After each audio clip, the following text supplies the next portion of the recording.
ዘመነን ጎንደሮቹ አልወደዱትም አሁን ጎንደሮቹ የሚመሩት እነሱን የሚመሯቸው እነ ጌታ አስራደ ጎንደር እነ ኢያሱ ጎንደር እነ ፓስተር ምስጋናው ጎንደር እነ አያሌው መንበር ጎንደር ነው ይሄንን የአፋድን በእስክንድር በኩል የያዘው ማለት ነው ስለዚህ ጎንደሮቹ የሰኔ 15ን ጉዳይ አንስተው እናምባቸውን እነማንን ካሳምነው ጽጌ ጋር ሆኖ የገደላቸው ዘመነ ነው ብለው ስለሚያምኑ በፍጹም እሱን ማየት አንፈልግም አሉ በሰኔ 15 ላይ የተሳተፈ ነውና እሱ አይመራንም አሉ ስለዚህኛ ደግሞ ለትንሽ ጊዜ እስክንድር ይምራና ከዛ በኋላ አንድ ወር ምናምን ቆይተን ከሰከነና ምን ካለ በኋላ ዘመነን እናመጣዋለን አሁን ግን የሚያበርደን እስክንድርን ማምጣት ነው ብለን ነው የወሰነው ትግሉን ለማዳን ነው ይለኛል ኮሎኔል ፋንታውን ማባው ማለት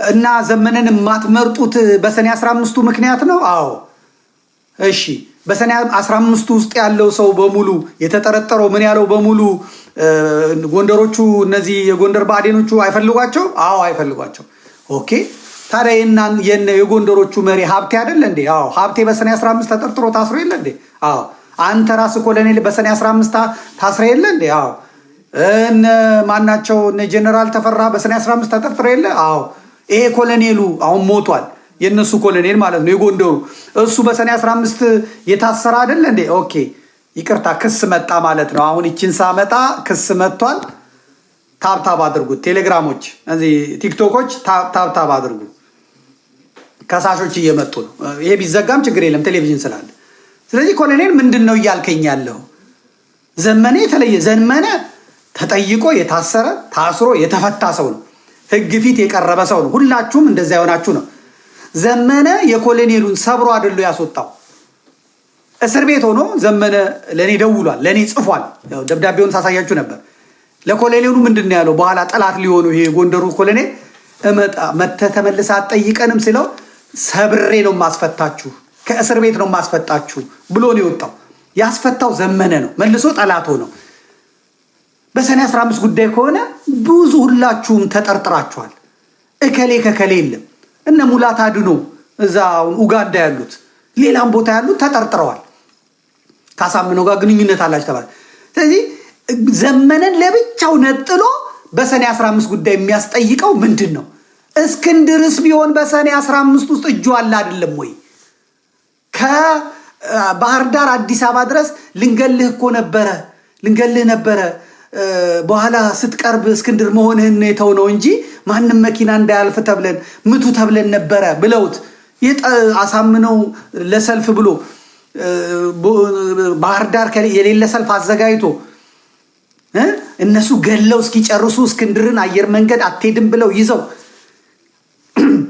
ከዛ በኋላ ሚሽናቸውን ሲጨርሱና አብይ አሁን መሄድ ትችላለህ ብለው አውሮፕላን አቅርበውለት ባህር ዳር ሄዶ እዚህ በሰኔ 15 ጉዳይ እኮ ምርመራ ይደረግ ከተባለ ነው ይጠየቅ ከተባለ እስክንድርም ይጠየቃል እንምረጥ ካላችሁ በሰኔ 15 ጉዳይ የሌሉበትን ሰዎች ከውስጣችሁ መምረጥ አትችሉም ወይ በየድርቅ በየስናገር ጆሮአችን ላይ ዘጋው ኮሎኔሉ ነው የዘጋው ኮሎኔል ፋንታውን ማባማ የተቀረጸ ነው የምነግራችሁ ልክ ሲዘጋው ግንኙነቱ ቆመ እንግዲህ መስፍንም አሁን በህይወት አለ መናገር ይችላል ውሸት ነው ብሎ ከዛ ኮሎኔሉ መናገር ይችላል ያ ወንድማችንም ደግሞ ስልኩ ስላለኝ መውጣት ይችላል አሜሪካዊ ነው እስራኤል ነው የሚመላለሰው በግልጽ ነው የነገረኝ የእስራኤል የደህንነት ተቋም ስራ ነው መሰራው ግን አገሬን ስለምወድ ነው ይሄንን ማደርገዋል ሲዘጉት እኔ ምን አገባኝ ብዬ ቀጥስን ዘመዴ አቤት እንዳዘጋው አሳያቸዋለሁ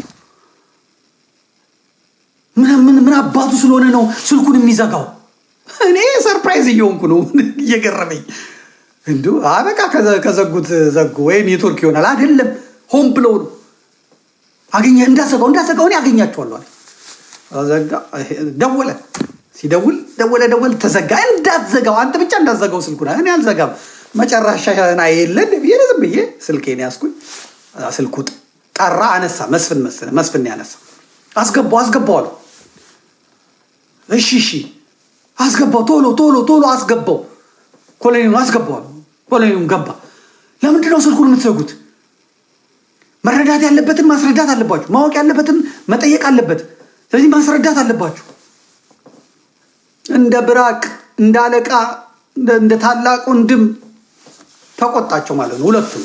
እንግዲህ ይሄኛው የኢንሳ የደህንነት ኃላፊ ነው መስፍን፣ ኮሎኔሉም ደግሞ ብአዴን የነበረ ነው። ይሄ መስፍን ጠርንፎ ያዘው ኮሎኔሉን ነው።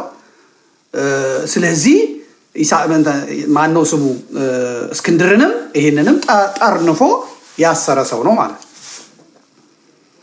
እኔ ጉድ ነው የምሰማው አልኳችሁ። በጣም እሰማለሁ። አውሩ አላቸው። ከዛ ይኸውልህ ዘመዴ አሉ ኮሎኔሉ ማለት ነው። እሱ መስፍንም ኮሎኔሉ ዘመዴ በቃ ተሳስተንም ከሆነ አልፏል። እኔ የምለው እንዴት ነው እሺ ምርጫውን ያንን ሁሉ ካስወጣችሁ በኋላ አንተ መስፍን ነው ያደረከው ከዘጋጋ በኋላ እንዴት ነው እንደው ቢያንስ ለሀብታሙ አያሌው መላክ ሲገባችሁ ለስታሊን ልካችሁለት ስታሊን ዜናውን የሰራው እንዴት ነው? እኔ ስለሱ አላውቅም። የዜናውን እንትን እኔ እሱን የማውቀው ነገር የለም። ነገር ግን በምርጫው ይሄን አድርገናል። ዘመዴ እናንተ ሚዲያ ላይ ናችሁ ያላችሁት። እንደምን የምንለፈውና ዘመነን ከሁለተኛው 2 ወር ከቆየ በኋላ እስክንድርን ገለል አድርገን እንመልሰዋለን። አሁን አንዴ ጥፋትም ከሆነ አጥፍተናል። የጠፋውን ጥፋት እንደዚህማ ብሎ ነገር የለም። ለዚህ ብሎ ነገር የለም። የዘመነን ጥፋት ንገሩን። የዘመነ ጥፋት ያጠፋው ጥፋት ካለ በጋራ እንታገል፣ በጋራ እንውረድበት። ዘመነ ያጠፋው ሰኔ 15 ላይ እንዲህ እንደው የምትሉ ከሆነ ሁላችሁም ተጠያቂ ናችሁ። በሰኔ 15 ያልታሰረ የለም። ራስ ኮሎኔሉን ጨምሮ ሌሎቻችሁንም ተጠርጥራችሁ ተይዛችኋል። ህግ ነፃ ያላችሁ ህግ ነፃ ሆነ፣ ታስራችሁ ተፈታችኋል። አለቀ። ከዛ በተረፈ የሰኔ 15ን ጉዳይ መዛችሁ ለመምታት የምታመጡበት ምክንያት የለም ብዬ ተለያየን ማለት ነው። ከዛ በኋላ እንግዲህ ይህን ፎቶ ያነሱልኝ ሰዎች ምን ያሉልኝ ሰዎች እዛው ያሉ ናቸው። የመስፍንን ፎቶ ማንም አያውቀው። መስፍንን ፎቶ አንስተው ምኑን አንስተው ላኩልኝ ማለት ነው። አሁን ዛሬ የምስራቅ አማራ ክፍል የነበሩ ዛሬ ከሚኒሊክ እዝ ጋር ሆነው በምሬ ወዳጆ ጦር ስር ሆነው የሚያዋጉ ጦሩን የሚመሩ ሰዎች ናቸው ይሄንን ያደረጉት ማለት ነው። ፎቶውን ሁላ አንስተው ይላኩልኝ።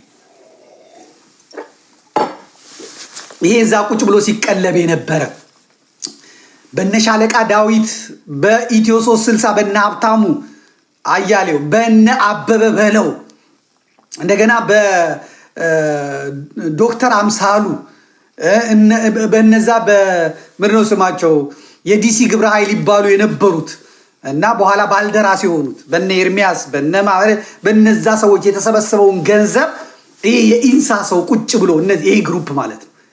በዚህ ግሩፕ ይሰበሰብ የነበረን ገንዘብ ሲበላ የከረመው የመንግስት ሰው የራሱ የጌታቸው አሰፋ ሰው እኔ ስናገር ሌባ እየተባልኩ እኔ ስናገር ባለጌ እየተባልኩ እኔ እየተናገር ጋላ ነው ኦሮሞ ነው ኦነግ ነው ሊከፋፍለን ነው እየተባለ እኔ ግግም ብዬ ይሄ መንግስት ሰው ነው ሚሽኑ ሲጨርስ እጁን ይሰጣል ስል ከርሟርት አይደለም። ይሄው ዛሬ መስፍኔ የተወለወለ መስታወት መስሎ በአሜሪካ በካናዳ በአውሮፓ የነበረ ህዝብ ለፋኖ ብሎ ይረዳ የነበረውን ገንዘብ እየበላ እየዘረፈ የገበሬ ከብት እየጨረሰ እየገደለ እያስገደለ አማራ አንድ እንዳይሆን የፋኖ ትግል ፈቀቅ እንዳይል ሽባ ሲያደርግ ቆይቶ ወደዚህ መጣ ነው።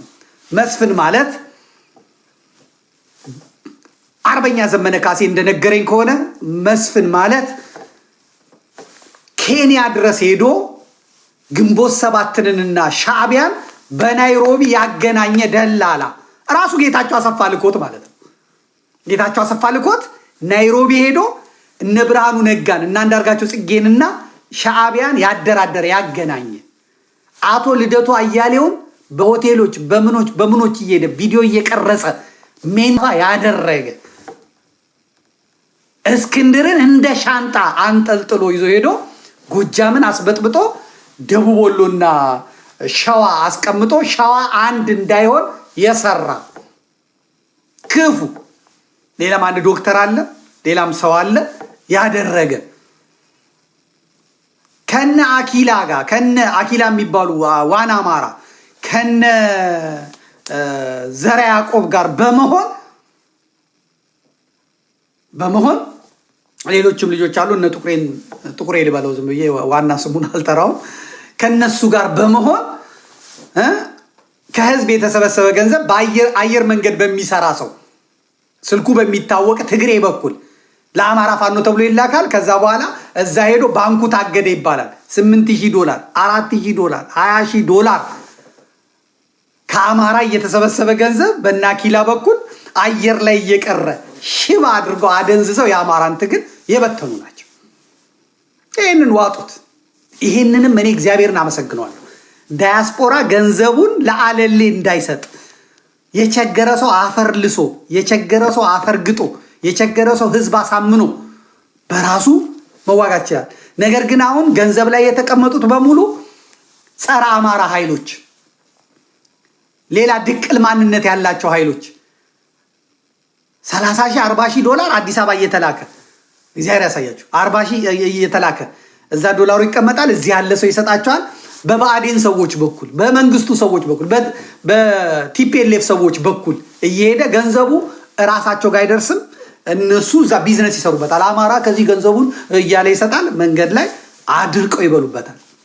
ይሄው እነሱ እንኳን ጫካ የከረሙ እንኳን በረሃ የከረሙ ይሄው ዛሬ ጺሙን ተስተካክሎ ምኑን አስተካክሎ በክብር ተቀብለዋቸው ገብተዋል ማለት ነው። የሌሎቹንም እንደዚሁ ቀን በቀን ሰዓት በሰዓት እናወጣለን። ማስረሻ ሰጤ ምንድነው? ካፒቴኑ ማስረሻ ሰጤ ምንድነው? ማስረሻ ሰጤ በወያኔ ጊዜ ታሰረ። የአየር ኃይል አብራሪ የነበረ ምን አድርጋው እንዳወጣቸው አይታወቅም። በተፈቱ ጊዜ ተፈቷል። ከዛ በኋላ የራሱን ኑሮ ትግል አልፈልግም ብሎ ከነዘመነ ጋር አብሮ የመሰረተ የፋኖን እንትን መስርቶ ባላ አልፈልግም ብሎ ባህር ዳር ማነው ደብረ ማርቆስ ዩኒቨርሲቲ እየተማረ የኖረ ታስታውሳላችሁ አይደለ? መተኮስ እንኳን የማይችል ሰው ነው። መተኮስ አይችልም። ሰርግ ላይ ያንን አንስቶ አንጣቶ በሰው ጭንቅላት ላይ እግዚአብሔር ነው ሰርገኛውን ያወጣው። መተኮስ የማይችል ሰው ከጥይት ጋር ተገናኝቶ የማይታወቅ ሰው ያን አድርጎ ከዚያ በኋላ እነ ዘመነም ተለያዩ፣ እነ ማስረሻም ተለያዩ፣ ምን ተለያዩ። እንደዚህ ቢጫውን ለብሶ ወያኔ ስታንከራተተው የነበረ ሰው ነው። ወያኔ እዛ ያኔ ምን እንዳደረገችው እንደተፈጠረ የምናውቀው ነገር የለም። ከዚያ አብረው እያሉ ዘመነን ማን ነው ስሙ እንትናና እና አስረስ ማርሸት የአንድ ቤተሰብ ልጆች ናቸው። የተመስገን ጥሩነህ አረጋ ከበደ ቤተሰብ ናቸው። ያክስት ያጎት ምናምን ልጆች ናቸው ማለት ነው። እና ብፁዕ አቡነ አብርሃም አሁን የኔታ ለቅሶ ላይ እንኳን አልመጡም። ተመልከቱ። ሀገረ ስብከታቸው ነው። እሳቸው አልሄዱ። ሊቁ ሞተዋል። ያሁላ ሰው ሲሞት ያሁሉ ኦርቶዶክሳዊ ሲሞት አንድ ቀን መግለጫ አውጥቶ አያውቁም። ያሁሉ አብነት ተማሪ ሲሞት አንድ ቀን አውጥቶ አያውቁም። እንደ አቡነ አብርሃም የምወደው የማከብረው ሰው አልነበረም። እንደ አቡነ አብርሃም ጸረ ኦርቶዶክስ እንደሚባለውም ደግሞ ይሄን ቅባት የሚባለውን ሃይማኖት የሚያስፋፉ ቤተክርስቲያንን የሚያጎድፉ ሰው ሆኜ ነገር የምላስ ጅዶ የአንደበት ጅዶ የሚሰሩ በ30 ምናምን ዓመት ወዳጅነታችን ለመጀመሪያ ጊዜ አቡነ አብርሃምን ለመጋፈጥ ወጣው ማለት ነው። ለመጋፈጥ ወጣው ያውላ ሰው ሲያልቅ እንግዲህ ሁሉም የመርጦ ለማርያም እዛ አካባቢ ናቸው። አቡነ አብርሃም እንዳሉት አባቴ ሞተው አሩሲ ነው በቪዲዮ የተናገሩት።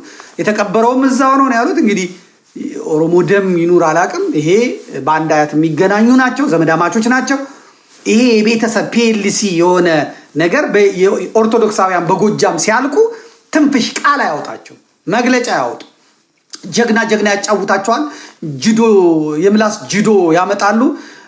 መንግስትን የተቆጡ ምናምን መስሎ በቃ አክሮባት ይሰራሉ። ምድር ላይ ግን ተግባር ላይ ግን የለም። ጭራሽ ጎንደርና ጎጃምን የሚያቃረን የሚያራርቅ ነገር ነው የሚያደርጉት። ጭራሽ አሁን ሊቁ ሲሞቱ እኚህ ከጳጳስ እኩል ከምን እኩል ሲሞቱ በቀብራቸው ላይ እንኳን አልተገኘም። አቡነ ቶማስ በቅባት አቡነ ማርቆስ በቃ እነዚህ ጎጃም ላይ ቅባት የሚባል ሃይማኖት መስርተው ኦርቶዶክስን መዋጥ የሚፈልጉት አልተገኙም። ስለሆነ አልተገኙም፣ ቀብራቸው ላይ አልተገኙም። የተገኙት አቡነ ዘካርያስ ናቸው። አቡነ ዘካርያስ ደግሞ በሃይማኖታቸው በኦርቶዶክሳዊነት የተመሰከረላቸው የአብነት ተማሪዎች እንኳን ሲያዙ ለመንግስት ደብዳቤ ጽፈው በአስቸኳይ ፍቷቸው ብለው አጨዳ ላይ ያሉ የእንትኖች ሲታሰሩ ማለት ነው። አሁንም ሄደው ፀሐይና ሊቃውንት ሲጠፉ ማልቀስ አለብን ብለው አልቅሰው ነው ሄዱት።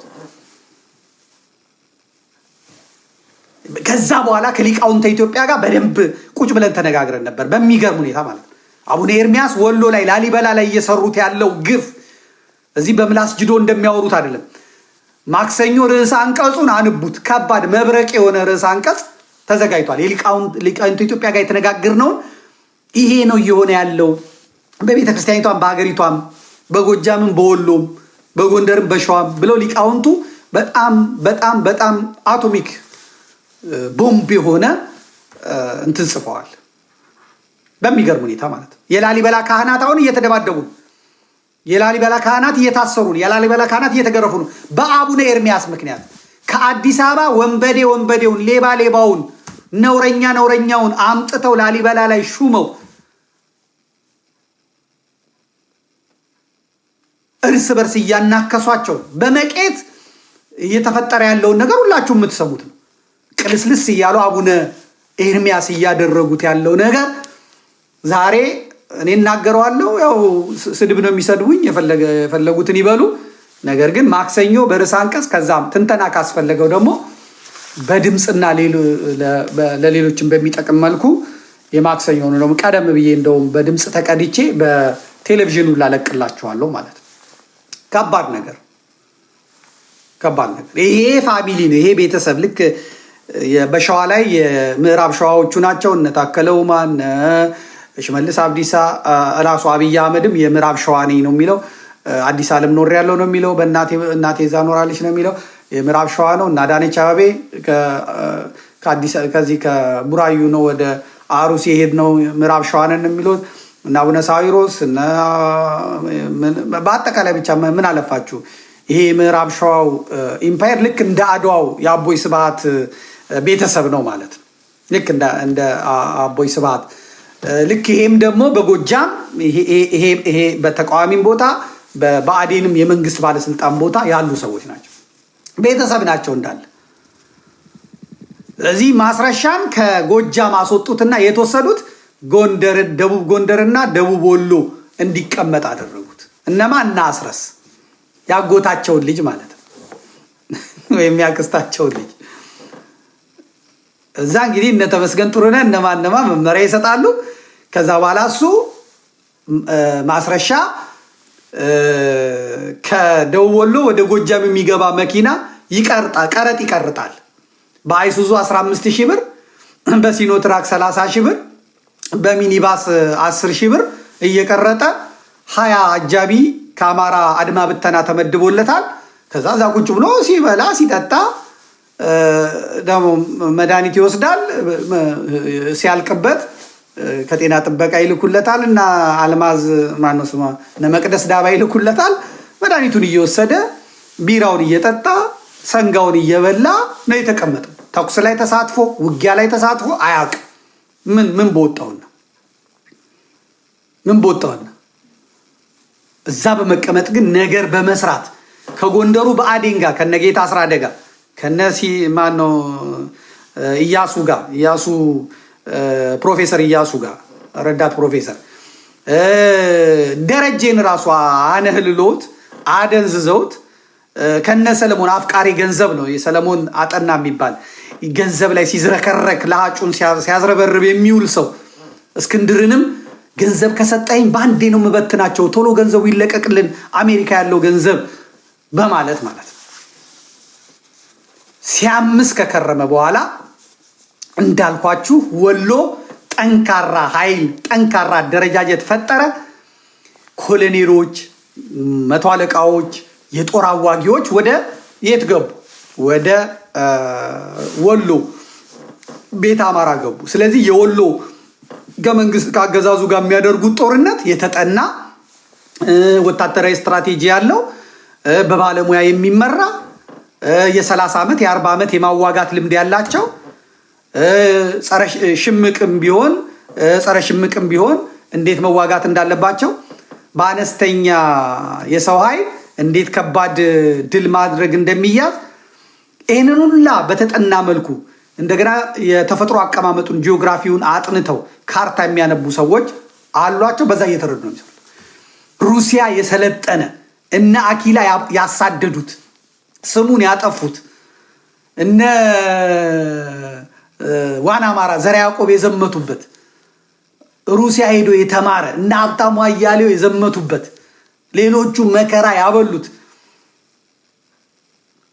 ታላላቅ ሰዎች የሚያውቁት ሰው የሚገርም ልጅ እሱም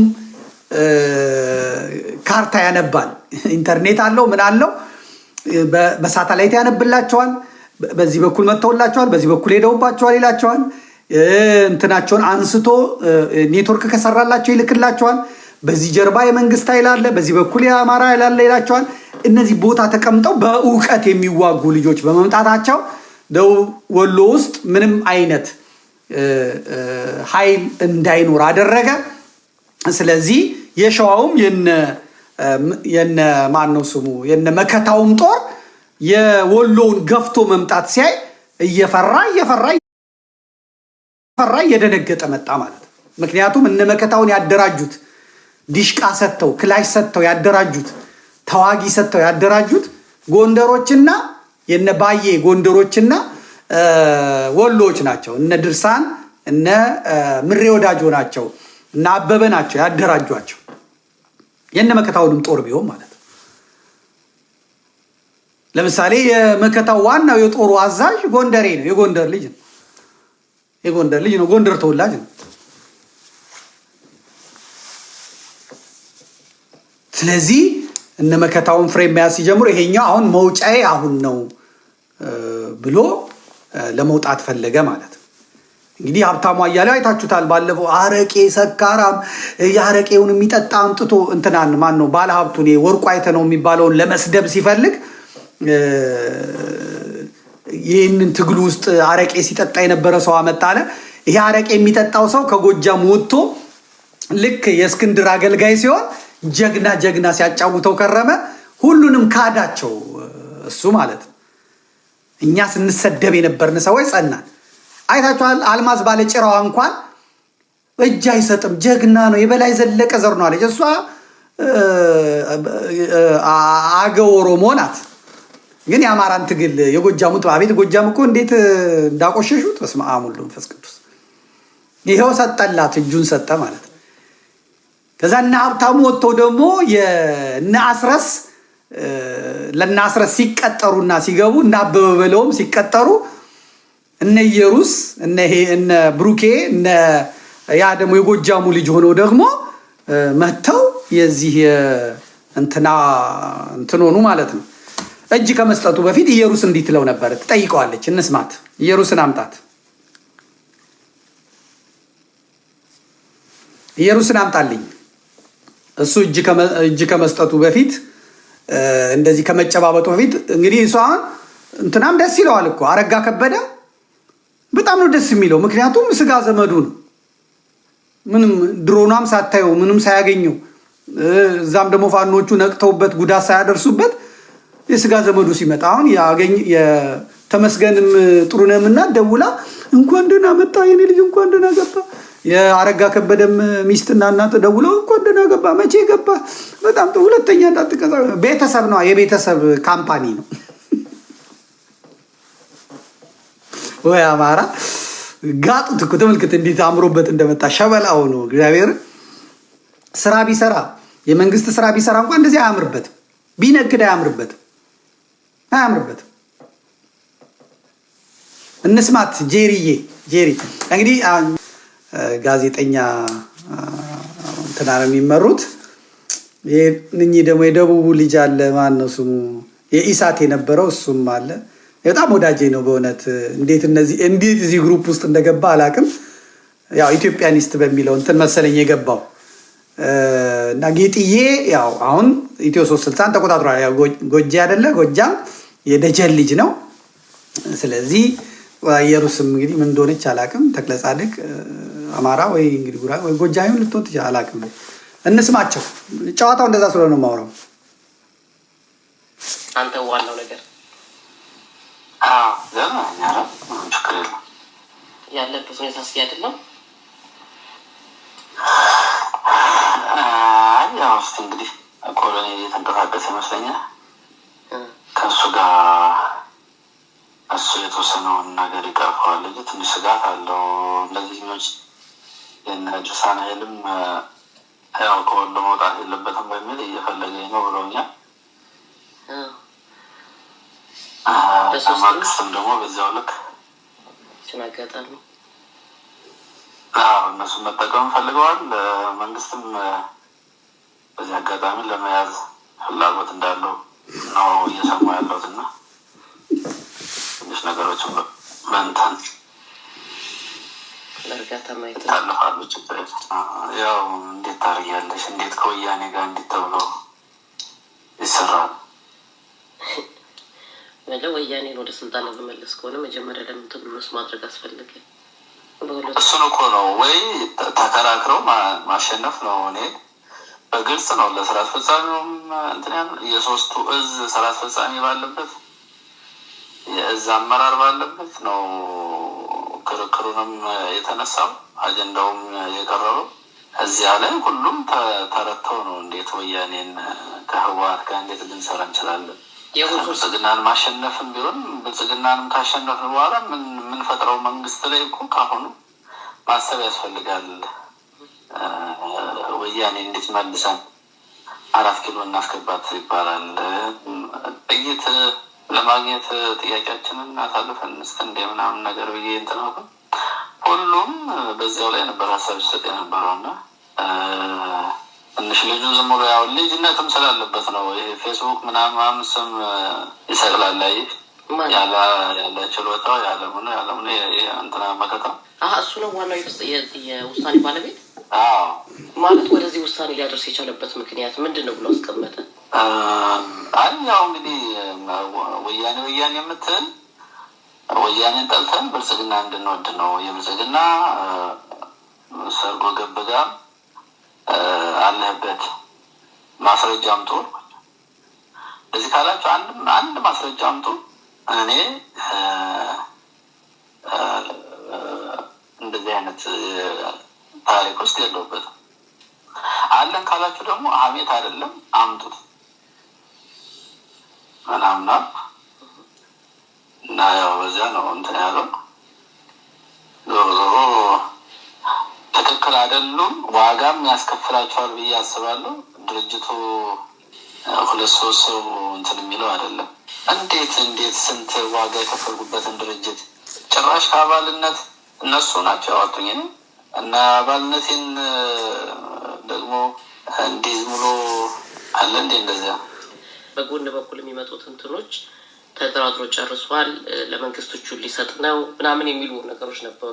እስካሁን ማን ይዞኝ ነው ማለት የኔ ጥያቄ ምንድነው ከዛ በፊት አሁን ትናንትና አባረናቸዋል ከማለታቸው በፊት አስቀድሞ እናንተን ያነጋገሯችሁ የተካሄዱ ውይይቶች አሉ? ለምሳሌ እናንተን ለመጠየቅና ትክክል አረጋችኋል አላረጋችሁም የሚል ነገር የመስፍንን ባነሳልሽ አምና የነበረ ነው። ድርጅቱ ራሳቸው ናቸው ኃላፊነቱ ነው ስራው ነው። ግን ደግሞ ላለቃው ማሳወቅ ነበረበት። ስራው ግን ስራውን የሰራ በሚል ነው ነፃ የተባለ ማለት ነው። አሁን ዛሬ የሚነሳበት መንገድ እኮ የለም። ከአመት ምናምን በኋላ ያው እንትን ነው የኔንም በተመለከተ እኔ ከህወሓት ጋር አልሰራም በሚል በተመሳሳይ ለረጅም ጊዜ ውይይቶች ላይ አቅርብ ያለው ከትናንትና በፊትም ይሄ ውሳኔ ሊወስኑ ከአንድ ቀን በፊት እስከ 11 ሰዓት ድረስ ክርክር ነበረው።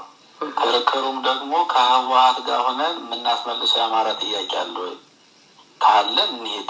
በእኔ እምነት ግን ከዚህ የረከሰ ቡድን ጋር ህገ መንግስቱን ያረቀቀ ፌዴራል ስርዓቱን ያረቀቀ የኢትዮጵያን በብሔር ፌዴራሊዝም ወጥሮ ችግር ውስጥ የከተተ ይህንን ቡድን ዋጋለሁ እንጂ በታመር የእሱ አጋር አልሆንም። ጥይቱም ሽቃውም ሁሉም ይቅርብኝ ነው የኔ እንትን ከዚያ በኋላ እንግዲህ ለመምታት ሞከሩ።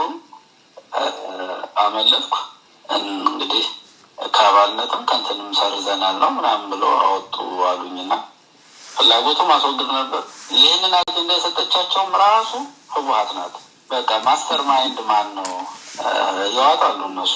እነማን ብናጠፋ እንደፈለግን መሆን እንችላለን፣ እንሸጣለን፣ እንለውጣለን ብሎ ያስባሉ። ስለዚህ አስወግዱት ነው የተባሉ። እሱን አስወግዱት፣ ኮሎኔሉን አስገድዱት ነው የተባሉ።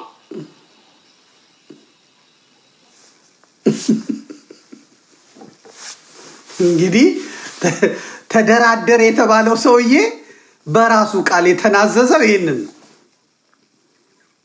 ተደራድሮ ተነጋግሮ በአፍሪካ ህብረት ምናምን ተብሎ አንድ ጥቁር ትልቅ ሰውዬና ወፍራም ሰውዬ ከዘራ ያዙ። አንዲት ደግሞ አረብ የመሰለች ሴትዮ አምጥተው አፍሪካ ህብረት ነው የተነጋገረው ምናምን ብሎ ከዘራ ያዙ ሰውዬ ያስገደዱት ማስረሻ ጦር ሜዳ የሚይዘው ከዘራ ይሁን ወይ የሰውየው የራሱ እንደሆነ አላውቅም። እቺን አንድ ትልቅ ወፍራም የአረብ ፊት ያላት ሴትዮና እንትን ይዘው አንድ ግለሰብ እንደ ድርጅት ተቆጥሮ ማለት ነው። ያውም ያገዱትን ያራቁትን ያጠፉትን ሰው የሚሉትን ቢያጡ ፖለቲካ ከሰራችሁ ይሄ አይሆንም፣ መሬት ላይ ያለውን እውነታ አይቀይርም፣ መሬት ላይ ያለውን እንትን አይቀይረውም። ሰላም ለሐዋዲ የራሷ ጉዳይ ተዋት። የዲፒቲ ኤክስኪዩቲቭ ሴክሬታሪ ምን አገባኝ። ግን የሆነ ሴትዮ ናት፣ የሆነች የአረብ መልክ ያላት ናት፣ አፍሪካዊ መሰለችኝ። ሰውየውም ደግሞ የሆነ ሰውዬ ይመስላል ዝም ብሎ ሲመለከቱት ማለት ነው። አንድ ግለሰብ እንግዲህ አማትና ማቾች ሁለቱ ሲፈራረሙ ቆመው በትልቁ በግዙፉ በአፍሪካ ህብረት ስም ውሸቱን ብልጽግና እነዚህን ሁሉ አለማምዶ ዓለም አቀፍ ተቋሞችን ውሸት አለማምዶ ነገ ሲመጣ እውነታው ሲገለጥ መልስ መስጠት የማይችሉትን ማለት ነው። አሁን ሲወቀሱ ትላንትና ባህር ዳር ከትላንት ወዲያ ደግሞ የሆነ ቦታ ሚኒሻዎችን የፋኖ ልብስ አልብሰው ምን አልብሰው አሉ። ብቻውን የመጣ ሰውዬ እንዴት ነው አፋድ የምትሉ ሲባል አሁን ከላይ ሰጠው ምን ሰጠው በቃ እኛ አፋድ ነበርን፣ ወያኔ ልትተኩስ ስትል እምቢ ብለን ነው ሻዕቢያን እንትን አሰብን እናስመልሳለን፣ እኛ መሪያችን ማን ነው ስሙ ማስረሻ ነው ምናምን ብለው እንግዲህ ቪዲዮ እየተቀረጹ ነው አሉ። አልደረሰላቸውም። አሁን በደንብ ኤዲት ተደርጎ ነገ ምናምን ይመጣልና ነገ ወይ ዛሬ እስካሁንም ለቀውት ከሆነ አላውቅም። አንድ ግለሰብ ድርጅት ሆኖ ማለት ነው። እኔ እንደዚህ ስላልኩ ነው ሊገሉ ይፈልገው እስካሁንስ እጅን ሰጥታል አልሰጠውም እኔ ምናምን ትላለች። እነዚህ ህዝብ ሲያደነዝዙ የነበሩ ሚዲያዎች ፍላጎታቸው የማይታወቅ መተንበይ የማይችሉ ቅጥረኞች በአማራ ህዝብ ቁማር የሚጫወቱ ትግሉ በትክክል ከሄደ ያስገድዳል። ካስገደደ ደግሞ እጅ ይጠመዝዛል። እጅ ከጠመዘዘ ደግሞ መንግስት መጥቶ በጠረጴዛው ዙሪያ ቁጭ ብሎ ይዳላል። ዋናው ኃይልህ ነው። ዋናው አቅምህ ነው። ዋናው ዓላማ አማራ የተነሳበት ዓላማ ነው። አማራ በምንድን ነው የተነሳው? ተጎድቻለሁ፣ ተገፍቻለሁ፣ ከኢኮኖሚም ከሀገረ መንግስትም ርቄያለሁ፣ መማር መስራት አልቻልኩም፣ ዜጎቼ እየተገደሉ ነው፣ በሀገሬ ውስጥ ሁለተኛ አይደለም ሶስተኛ አይደለም አራተኛ ዜጋ አልሆንኩም፣ ተገፍቻለሁ፣ አዲስ አበባ መግባት አልቻልኩም፣ እኔን አማራ የሚባል ነገድ መግደል ማሰር እንደ ጽድቅ እየተቆጠረ ነው። ስለዚህ ዘሬ ከመጥፋቱ በፊት ማንም ሊደርስልኝ ስላልቻለ እኔ ለራሴ ከሞትኩም የክብር ሞት ልሙት ብሎ ነው የተነሳው። መጀመሪያ ምን አባቱ ያመጣል ተባለ። በ3 ሳምንት ሱሪውን አስወልቀን ልክ እናገባዋለን ተባለ። አማራ አምላኩ ረዳው። ዛሬ ምን አለ ብትገቡ ምን አለ እንነጋገር ብሏል። አሁን ኬንያ የሄዱ ልጆች አሉ፣ ከጎጃም ኬንያ የሄዱ አሉ ሊደራደሩ። እኔ ስማቸውን አላወጣም። አሁን ጎጃም ያለው ጦር እንዳትዋጋ ተብሎ ከተማዎች ተይዘዋል። ስለ እውነት ነው የምነግራችሁ፣ እናገራለሁ። ሰራዊቱ መዋጋት ይፈልጋል። እገሌና ገሌ ለድርድር ውጭ ስለወጡ እነሱ እስኪመጡ ድረስ እንዳትዋጉ ተብሎ መከላከያ የገጠር ቀበሌውን ላይ የያዘ ነው ጎጃም።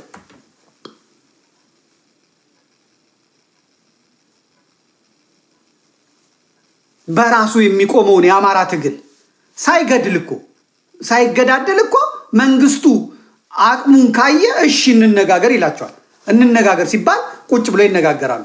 አማራ እንዳይነጋገር አማራ እንትን እንዳይል አሁን ሰው አንዳንድ ሰዎች ጦርነት ናፋቂ ነህ ጦርነት ነው ምናምን እና እኔ ሬሳቸውን ብቻ ለዘግብ እንዴ በኤክስካቫተር ሲቀበሩ ብቻ ለዘግብ እንዴ የማንም የጫካ ነዋሪ በቀስት እየገደላቸው አስከሬናቸውን በፎቶ እየለጠፈ አማራ ሞተ ዋይ ደረት ምቱ ልበል እንዴ እንደዛ ያልኩ እንደሆነ ፈልገው እንዴ አንተ የማንን የበላው የወይዘሮ ገሌን ምንዋን የበላው ጨጓራዋን ጉበቷን የእንትናን ልብ የበላው ማን ነው ገሌ ነው እያሉ ቁጭ ብሎ ቪዲዮ እየተቀረጹ ፖሊስ ፊት ህግ ፊት የሚናገሩ ሰዎች የአማራ ስጋ የሰው ስጋ እየተበላ ነው እያልኩ እንድናገር ነው እንዴ የምትፈልገው? በቃ ይሙቱ ችግር የለውም በላያቸው ላይ አስከሬናቸው መቃብራቸው ፀሐይ እንዳይመታው ዝናብ እንዳይመታው ችግኝን ተክልላቸዋለን እያለ የሚቀባጥር የሰባተኛ ክፍል አረመኔ መርደረር የሆነ ሰው እሱ የሚናገረውን እያወራው ልኑር እንዴ? እኔ እያረኩ ያለሁት ራስን ተከላከል ከሞትክም የክብር ሞት ሙት የክብር ሞት ሙት የሚገልህን ገለህ የሚወጋህን ወግተህ ዘርህን የሚያጠፋን ዘሩን አጥፍተህ ሙት ነው ያልኩት እኔ በቃ